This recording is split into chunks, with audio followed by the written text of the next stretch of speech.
Армысыздар, құрметті көрермен қауым, тікелей эфирде сұхбат хабары, бағдарлама тізгінде мен Мақпал Сержанқызы. Бүгінгі эфирімізді біз үкіметтегі кадрлық ауыс түйіске арнамақпыз. Студиямыздың қонағы Қазақстан Республикасы президенті жанындағы Қазақстан стратегиялық зерттеулер институты саяси зерттеулер бөлімінің басшысы Ермек Бауыржанұлы. Студиямызға қош келдіңіз.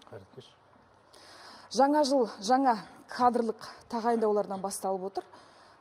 Таңнан бері бақылап отырмыз. Жаңа бірнеше министр тағайындалды. Жаңа өзгерістерден не күтеміз? Әрине, бұл сұраққа жауап беру үшін біріншіден біз үкіметтің рөлін анықтауымыз керек. Өйткені бұл Конституцияда жазылған.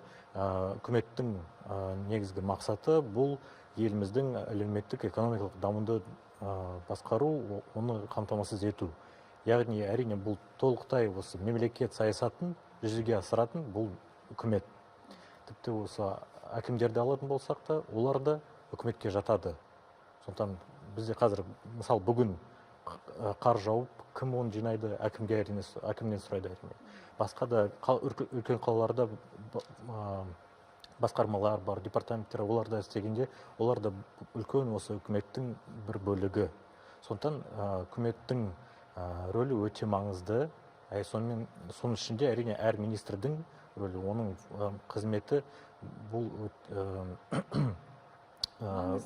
мемлекеттің саясатын жүзеге асыру үшін қазіргі таңда одан да маңызды болады.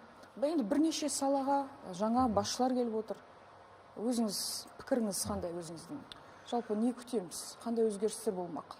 Негізі қазіргі үкімет болды қаңтар оқиғасынан кейін құрастырылды. Жаңа министрлер де келді, кейбір министрліктер бөлінді. Мысалы, білім және ғылым министрлігі, енді екі министрлікке ағартушылық және ғылым және жоғары білім министрлігі болды. Сонымен қатар былтырда басқа да министрлер келді. Мысалы, бүгін тағайындалған әділет министрі, ол да бір жылдай болмады. Тағы басқа да мәдениет және спорт министрліктері, олар да тез ауысты. Бірақ аз уақыт ішінде министрлер ауысып отыр ғой. Бұны түсіну үшін біз қазіргі таңда қандай мәселелер тұр. Өткенде осы желтоқсанда үкіметтің кеңейтілген отырысы өтті. Одан бұрын шілде айында болды. Сол екі отырысқа, кеңейтілген отырысқа президент қатысты, өз сынын айтты, пікірін айтты. Сонымен қатар осы желтоқсанда үкіметте жаңа министрлер болады, ауысулар болады деп айтты, анонс жасады. Сондықтан бүгінгі тағайындаулар олар күтілген. Біз күттік осындай өзгерістер болады екен деп. Бірақ сонымен қатар тағы бір нәрсе біз айту керек. Өйткені осы жылы біз мәжілісті, мәжіліс депутаттарын сайлаймыз. Бізде Конституция бойынша жаңа парламент сайлағанда, ол қазіргі үкімет парламенттің алдында сұрақ қояды. Біздерге сенім бар ма, жоқ па, жаңа үкімет құрастыру керек па? Әрине, бұл егер біз жаңа мәслихатты сайласақ, әрине жаңа үкімет болу керек. Бірақ осы адамдар жаңа ғана келді. Сондықтан бұл осы мемлекеттің саясаты, қойылған мақсаттарға жету үшін әрине бұл осы саяси жүйенің тұрақтылығы үшін қазіргі таңда осы министрлер ауысып жатыр. Былтыр ауысты, жаңа ғана ауысты. Осы жаңа жылдан бастап жаңа мақсаттар қойып. Бұл өзгерістер үкіметке керек болып тұр, е? Керек болып тұр, өйткені өзіңіз қарасаңыз да кейбір министрлер, олар жас министрлер. Екеуі 32 жаста. Жас буын. Президенттік жастар кадрлық резерв туралы айтайықшы, мысалы, Зүлфия Сүлейменова резервтен министр болып тағайындалды. 2019 жылы. 90 жылғы өткен, жас қыз. Енді жас буынның үкіметке келуіне қатысты өзіңіз жалпы пікіріңіз қандай? Негізі бұл екі министрлердің немесе мемлекет басшылардың рекрутингі, ол саяси ғылымда екі жүйеге бөлінеді. Бірінші бұл гильдия жүйесі, екінші ол интерпренер. Сол гильдия бұл адам министр болу үшін ең төменнен бастап бүкіл осы өту керек. Сатылардан өту керек. Бірақ қазіргі таңда әрине бұның бәрін саттарын өту үшін өте көп уақыт керек. Бірақ біз осы мәселелерді қазір шешуіміз керек. Сондықтан екінші система бұл жақсы бір менеджерлерді тауып, олардың әдістерін қолдап, оларға бір сенім беріп, олардан нәтиже күтуге болады. Сондықтан бұл жас буынның пайда болуы, министр болып келуі, ол әрине осы мемлекеттің жұмысында, тіпті де мемлекет саясатын жүзеге асыру әдістерінің бір мүмкін инновациялық немесе жаңа бір әдістер қолданылады деп сенеміз. Сонымен қатар әр министрліктің бізде Қазақстан Республикасының даму бағдарламасы бар, оның стратегиясы бар.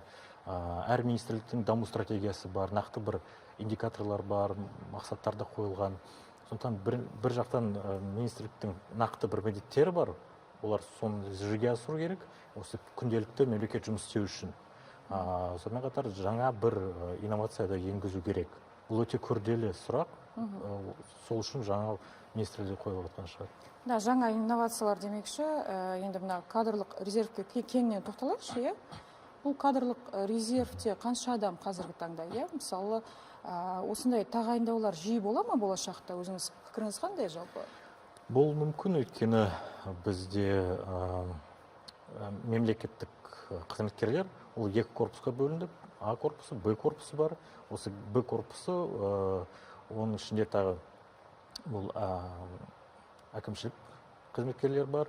Сонымен қатар А корпусында тағы басқалар, бұл әкімшілік қызметкерлер, тағы саяси қызметкерлер бар. Оларға әрине талаптар қойылмайды, бірақ административті жұмысты жасайтын, әкімшілік жұмысты жасайтын қызметкерлерге нақты бір талаптар бар. Мысалы, бір салада 5 жылдай жұмыс істеу керек. Сондай талаптар бар. Сондай талаптар бар. Немесе ғылыми дәрежесі болу керек. Және тағы бір осы талаптардың бірі бұл президенттің жастар кадрлық резервтің мүшесі болу керек деген талабы бар. Егер кейбір қызметкерлердің басқа талаптарға сай келмесе, бірақ осы резервтің мүшесі болса, ол басқа бір категорияға, нақты бір лауазымға қатыса алады сол конкурсқа. Сондықтан әрине осы министрлердің жастар резервінде болуы, бұл оларға осы мүмкіндікті берді. Басқаларға да бұл үлгі ретінде осы резервтің пайдасы қандай бар, оның тиімділігі, өйткені 2019 жылы кіріп, осы резервте жұмыс істеп, 3 жылдан кейін, 4 жылдан кейін 2023-те олар министр болды. Сондықтан бұл әрине бұл резервтің жақсы мүмкіндік болып тұр ғой? Бұл тиімділігін оның көрсетіп жатыр. Енді жаңа министрлерге кеңінен тоқталсаңыз, қазір қандай жалпы жұмыс атқарылды бұған дейін, мысалы оқу ағарту министріне қатысты, мысалы Асхат Аймағамбетовке қатысты әлеуметтік желіде көптеген пікірлер айтылып жатыр, мысалы көбінесе жақсы, жағымды пікірлер айтылып жатыр, орында қалу керек деген сияқты әңгімелер айтылды. Дегенмен ауыстыру керек болды, қажет болды, өзгеріс керек, білім саласына өзгеріс керек болды ма сонда? Енді нақты осы Асхат Аймағамбетовтің жұмысына қарайтын болсақ, ол 2019 жылдан бастап министр болды, білім және ғылым министрлігінің. Әрине бұл министрлік өте күрделі, өйткені оның ішінде бәрі балабақшалар, мектептер, колледждер, университеттер, ғылыми зерттеу институттары бәрі бар соның ішінде. Сондықтан бұл министрлік өте күрделі, сондықтан әрине әр адамның оған қатысы бар, өйткені бізде еліміздің жартысы бұл жастар, 17 жасқа дейін жастар. Жас ұрпақ дейсіз ғой, ең маңызды сала бір. Әрине бұлар мектепке барады, студенттер көп, әр отбасыға оның қатысы бар. Сондықтан бұл министрліктің жұмысы әрқайсымызға бір әсер етті. Сондықтан әрине бұл министрдің жұмысына зор назар аударылды. Кейін әрине бұл сондай күрделі министрлік болғандықтан ол бөлінді. Ғылым мен жоғары білім, мектеп тағы басқалар осы жақта бөлінді. Бірақ сонымен қатар да бізде пандемия кезінде болған кедергілер, сонымен қатар осы халықаралық рейтингтер бар, соның Қазақстанның алынған орындары, бұл да әрине сын себебі болды. Бірақ енді пандемия кезінде көптеген қиындықтар болды дейсіз ғой? Иә, бірақ министр осы төтеп берді, иә, сол министр тәуекелдерге оған жауап берді, бір шешімдерді қабылдады. Әрине адамдар бұны қабылдап, жақсы нәтиже көрсетті. Сондықтан мүмкін бұл министрді мүмкін басқа бір лауазымға жылжын шығар. Ол да мүмкін, өйткені қазір таңда осындай бір жағынан жас министр бұл, екінші жағынан осы күрделі пандемиядан тағы басқа да үдерістерден өткен саяси менеджерлер, олар да керек қазір үкіметте. Сондықтан басқа бір тағайындау болуы мүмкін деп ойлаймын. Ермек Бауыржанұлы, енді мына меритократия демекші, осы мемлекет басшысы талай айтып келеді, мәлімдемесінде де білікті мамандар келу керек үкіметке, мысалы түрлі сала басшылары болу керек деген сияқты. Білікті мамандарға жол берілу керек, жастарға жол берілу керек деп атады, мысалы. Соған қатысты мына жаңа үкіметке сенім көп болып тұр ғой, сенім мол болып тұр. Алда көптеген тапсырмалар бар, реформалар бар, иә? Сол енді шамасы келеді деп ойлайсыз ба жалпы? Шамасы келеді, өйткені бұл міндетті. Олар бұл мемлекеттік саясатты, президенттің қойылған мақсаттары, сонымен қатар президенттің осы сайлауалды бағдарламасын жүзеге асыру үшін нақты бір үкіметтің жоспары қабылданды. Соны жүзеге асыру керек, олар міндетті соған. Сондықтан әрине бұл мақсаттарға қалай жету, оларға жету бір ыңғайлы жолдарды табу, немесе бір тиімді жолдарды табу үшін, әдістерді табу үшін жаңа адамдарды тартып жатыр. Өйткені министр ол осы бір нақты бір саланың дамуына, еліміздегі осы саладағы бір серпін беру керек қой. Серпін беру керек, сосын ол бұл салаға жауапты. Ертең бір нәрсе болып қалса, қалай бұл сала дамиды, қандай кедергілер бар, қандай мәселелер бар, неге олар шешілмеді, қандай шешім қабылдайды, қандай ұсыныстар бар, соған бәріне осы министр жауапты. Әрине адамдар, журналистер де, тағы басқалар да нақты осы үкіметтен күтеді. Сондықтан қазір үкіметтің жұмысы одан да күрделі болып жатыр. Бір жағынан осы баяғыдан жиналған осы мәселелерді шешу керек, тез шешу керек. Мәселелер демекші, қазір енді күн тәртібінде қандай мәселелер бар, проблемалар бар негізі? Басты мәселелерді айтайықшы, мысалы, енді инфляциямен күресу жолдары деген сияқты, мысалы. Инфляция әрине бұл бір жағынан макроэкономикалық трендтері бар. Бізде осы әлемдік экономиканың жартысы болғандықтан бізге де әсер етеді. Бірақ енді әлем елдерін көріп жатырмыз қазіргі таңда. Инфляцияның бас көтермей жатыр, мысалы. Дағдарыстан шыға алмай жатыр. Әрине бұл біз көрдік, бұл президент те өзі инфляцияның 20%-ға жеткен ресми түрден жария айтты. Сондықтан бұл мәселе әрине бар. Оған шешу үшін бір монетарлық әдістер қолданылатын шығар, өйткені бір жағынан бұл қаржылық мәселе, екінші жағынан бұл экономикалық поведение адамдардың қалай іс-қимылдары, оған да сәйкес келеді. Бұдан бөлек қандай мәселелер? Инфрақұрылым әрине біріншіден бұл жылыту, светтің болуы, су жеткізу, тағы басқа да мәселелер, олар күнделікті адамдардың күнделікті өміріне әсер ететін, мысалы осы Екібастұзда болған төтенше жағдай болды. Бұл жағдайға да бір үкіметте жауапты, әрине әкімдер жауапты, басқармалар, тағы басқа да министрліктер. Сол біздің күнделікті мәселелерден әрине үкіметтің де міндеттері қарастырылады. Олар көрінеді, бәріміз білеміз. Оның шешу үшін мақсаттар қойылды, индикаторлар бар. Енді оны тезірек жету үшін көп бір серпін керек, энергия керек. Сол үшін бір жастарды тартып, оларға жаңа бір шабыт беріп, мүмкін басқаларға да үлгі болып, бұл жұмысты жаңа деңгейге көтеріп жүзеге асырылатын шығар. Енді төтенше жағдай туралы айтып қалдыңыз өзіңіз. Мемлекет басшысы осы жағдайлар еліміздегі мына үкіметтің кем-кетік тұстарын көрсетті деп талай мәлімдеме жасаған, иә. Осыған қатысты жалпы пікіріңіз қандай? Бұдан қандай сабақ алуымыз керек біз? Біріншіден бұл әрине түрлі осы мәселелер болғанда, бұның алдын ала бір сараптамалық талдау жұмысы бар. Бұл мәселелер туралы алдын ала айтылады.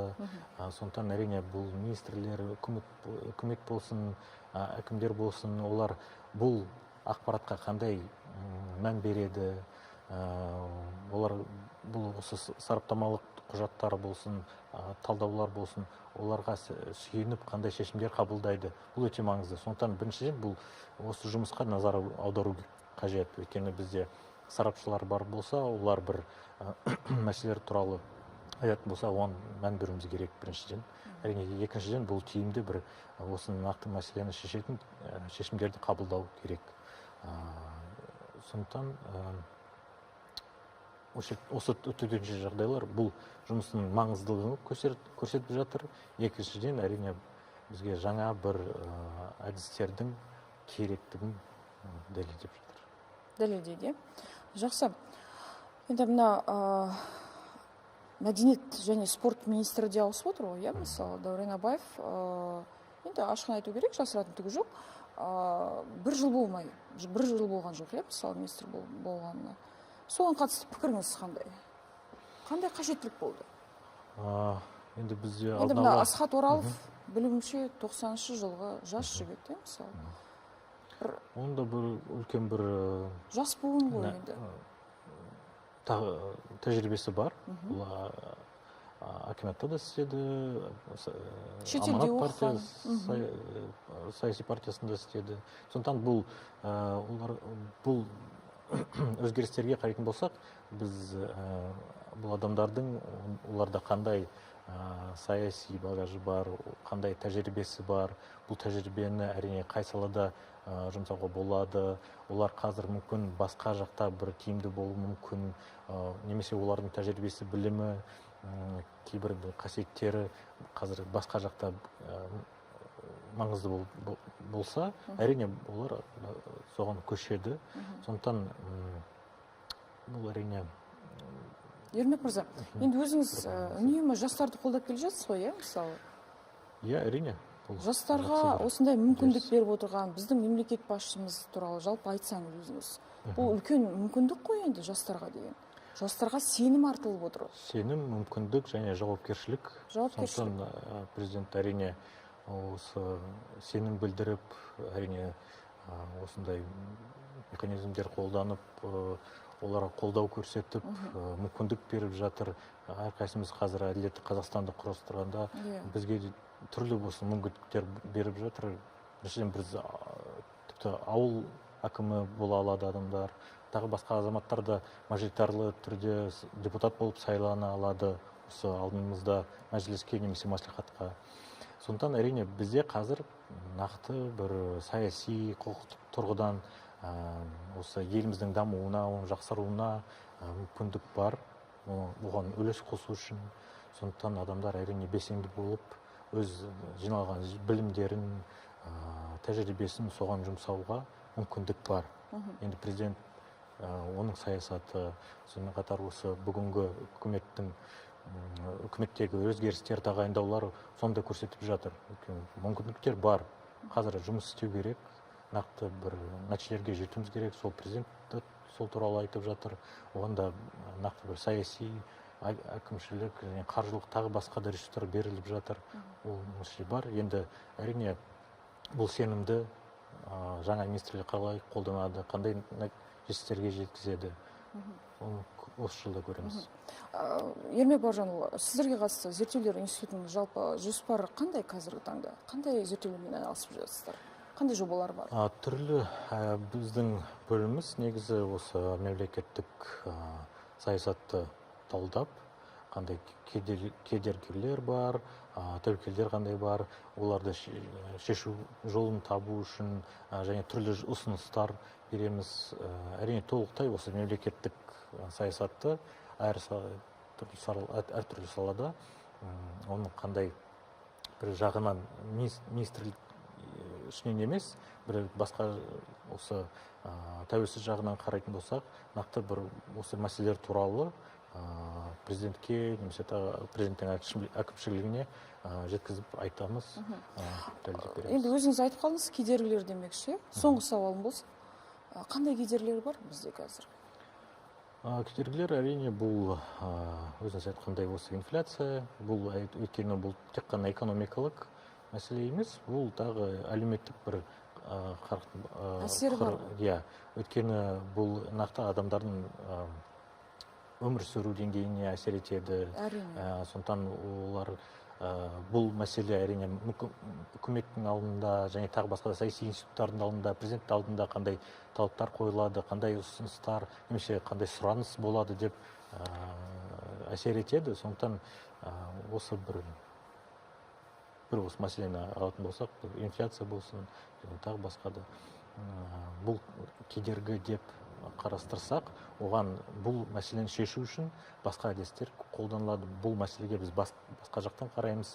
Сондықтан нақты бір тиімді қазіргі таңда тиімді бір шешімді қабылдауға ұсыныс бере аламыз. Жақсы. Ермек Бауыржанұлы, көп рахмет. Қызықты ақпаратыңызға көп рахмет.